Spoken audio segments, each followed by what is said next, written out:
All right. Well, that was a blast. That was just crazy, fun. I guess what we all signed up for, to be a part of great games, fun games, strategic games.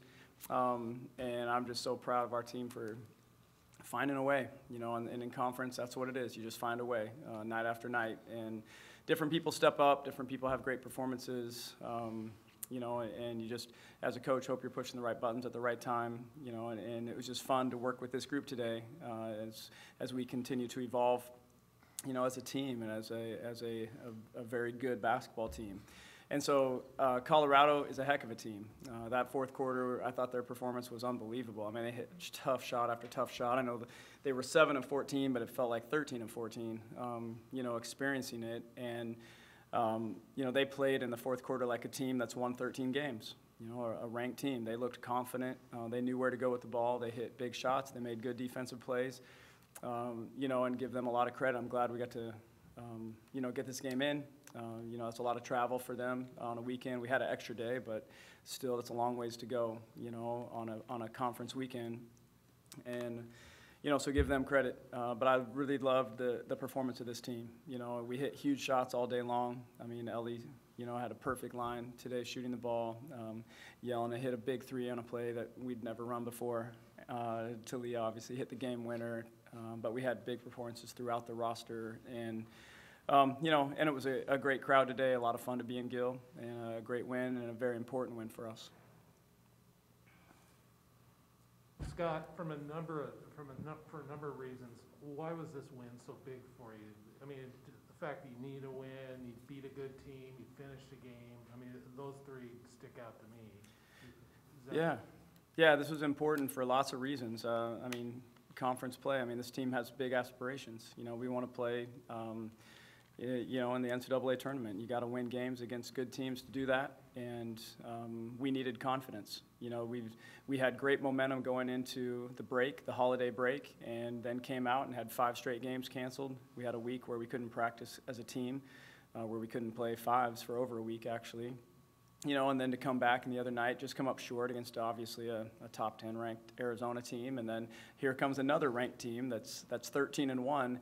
And we're looking around with a little doubt, and I'm still learning who they are. A lot of them playing in their very first Pac-12 weekend, and to find a way to win on that weekend when your opponent plays so well and you're coming off a loss where there's a little doubt, that speaks a lot about them and their ability to find a way, and it was fun problem solving with them. And here we go into overtime, and we just had people make huge plays. So I think it builds momentum. It creates confidence, it creates belief in what they're capable of, and it makes them hungry, for more, and that's what you need in the Pac-12. Yelena, it seems like with each game your confidence is growing. Where is that coming from? I just think practice and support from my teammates and coaches.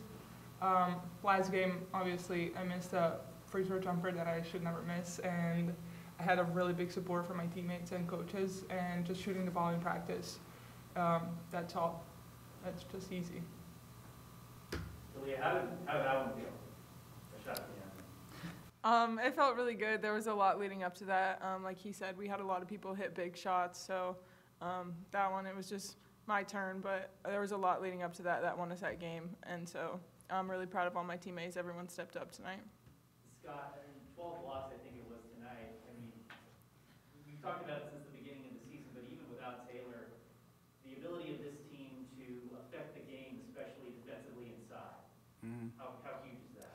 Yeah, it's mandatory. I think if you're going to win big, if you're going to go deep into the year, I think it's something that, well, in our experiences, you have to have. If you look at all the 1 seeds a year ago, South Carolina didn't allow anything at the rim. Stanford certainly didn't. Arizona didn't. And so those are the teams we played. And so that's something that you have to do. When you think about the best teams we've ever had here that have gone the deepest, we've been phenomenal protecting the rim. And so this group has that same ability, and we're still learning. Kennedy is still just in her second year on the court, Yelena as well. Taylor's obviously so long and contributes to that. And then we're pretty long throughout. Talia gets her share of tips and blocks, and, you've got long guards throughout our roster, including, Taya Corsdale, who's, her defense is just, I mean, you could go on forever talking about Taya Corsdale's defense. I mean, I would love for somebody just to look at it and break it down because she's so special in that way and takes on any matchup and disrupts pretty much everyone she faces for 40 minutes, you know. Ellie's long as well and is used to playing inside. And so it's a strength of this team, you know, without a doubt. And now we're defending so well without fouling, which you know, is the trick. I mean, that's really the trick. And they're just getting better and better every week. Ellie, you make that shot, the game-tying shot at the end of regulation. It seemed like your teammates were mobbing you, but you didn't want to celebrate quite yet. What was kind of going through your mind after making that tying shot and still having some time left? On Thursday versus Arizona, I think we kind of lost focus there in the last 2 minutes, and Pellington hit that shot over us, and so I just didn't want the same thing to happen again, so I was just trying to get everyone focused for defense. And then you had a visible look of relief when they didn't make the buzzer beater, like what happened in Arizona. What was that moment like? Yeah, well, I guess I just had a little, you know, PTSD, but she had to shoot it over Yelena, and Yelena's super long, so I had a lot of faith that she would affect that shot, and she did. And when was the last time you had a perfect stat line like that with that amount of shots? I think 6 for 6, 4 for 4 from deep. When was the last time you had a game like this? Probably never. Normally, there's more than 6 attempts. Yeah.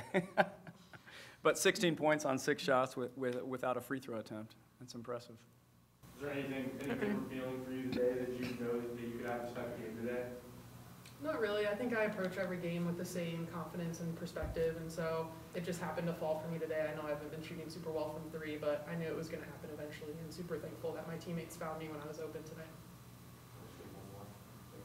Okay, so it seemed like the game was slipping away there when they're on a 10-2 run, about 3 minutes left in the fourth, and you call that timeout, I think a couple of timeouts around the same time. Mm-hmm. What were you kind of telling your team around that point?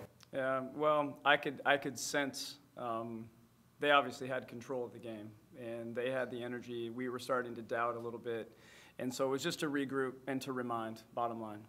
Let's get on the same page. Let's make sure we're defending like we're capable, and let's keep executing and trusting our stuff, and let's compete, you know. And so this is still a young team as far as minutes together and experiences together, and in moments like that, I thought it was important to regroup and just remind. And we came out from that, and I think that's when those 2 threes went down for us, and we just flipped momentum right then. And from that point forward, it was just back and forth. So, you know, our job as a coach is just to help them, you know, and just to help them refocus them, get their mind on the right thing at the right time, do our best anyway. And so I felt that was important at that moment. Ellie, obviously the finish was great and all that, but it seemed like in the first half when the team really needed you, that's when that's when you really stepped in and kind of saved the team for a while with the scoring and whatnot. You see that as kind of your role as a senior to kind of, I don't know, right the ship or whatever, you know, to keep things going?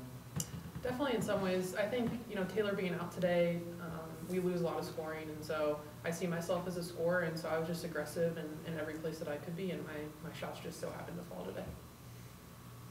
So was Yelena's three-pointer actually a play, or that just happened? No, that's a play. Yeah, that was a called play. So how much do you shoot in practice at threes? That was your first one you made, right? Yes. Yes. Well, I have one exhibition game, but yes, this was. We practice in practices, shooting threes, trying to at least get my percentages as high as from the free throw line, and now I think they're higher than the free throw line jumpers. But it's just practice, and coach believing in me that I can make that shot gives me confidence. So that's it. What kind of a boost does she give you inside now that, you know, she's got some confidence and whatnot? Yeah, a year ago, you know, she played very well against Colorado. Taylor got in foul trouble in that game right away, and we didn't have Kennedy, you know, last year, and so Yelena played very well in that game. And we saw, you know, at times, just depending on the matchup, her changing the game around the rim. I thought you asked me the other night against Arizona why she was in the fourth quarter so much, or why I went with her over Kennedy. And in that situation, I felt like she was changing the game at the rim, and I thought she did the same today. And so, you know, certainly it's a nice problem to have with those two, you know, and obviously usually Taylor as well. And so, it's a boost for us because she's changing the game on the other end of the floor. And then offensively, she's such a good screener, such a good passer, has the ability to step out and shoot the three. We all know this about her. The three is something that's just a big part of her game and always has been, actually. It's just getting opportunity, you know. And so today, it just seemed right. You know, she just seemed in such a good place. And Taya had just hit one, and then I'm like, hey, it's Yelena's turn. Let's go with it. And she knocked it down. And so a lot of upside, you know, in Jelena, all over the floor. Scott, another play that stood out to me was towards the end of regulation, Colorado gets the offensive rebound after a miss, and then Celia just gets in there, wrestles for the ball, calls timeout. It seemed like a really veteran play. What did you think about that play? Yeah, I loved it. More of that. Well, the thing about T, from the first time you watch her play the game, I mean, there were 2 turnovers that I didn't like today. I didn't like the baseball pass that she tried to throw, and I didn't like the overhead turnover that got tipped. I don't know if you remember that pass, but there was a drop, you know, just a backdoor, and she tried to throw it over her head. She doesn't hear from me necessarily with those. I might, you know, pull her, regroup, go back. But there's genius in this kid's game that her mind is beyond. I watched her play AAU ball and throw passes like I've never seen. She has a vision and a genius that, as a coach, you just got to kind of roll with sometimes and let her figure some things out. Like, okay, you can get away with that. You can't get away with this. And so in transition, you know, time and score sometimes, she's still working those things out and what she can and can't get away with. But to put too much constraint on her would be a mistake because of plays like that. You know, she just has a great feel for the game. And so you just got to let her go, and because most things she does turns out positive. And you can't really coach that stuff. You know, you could say, hey, look for this, but she's got such a good feel. So that's the type of play, though, that's what wins, you know. And so I was, everybody, it was one of the spotlights the team just brought up in there, you know, was pointing out that play and how important it was. It was a great play. All right, thanks, you guys. Go, say it. Go Beavs. Yes, go Beavs.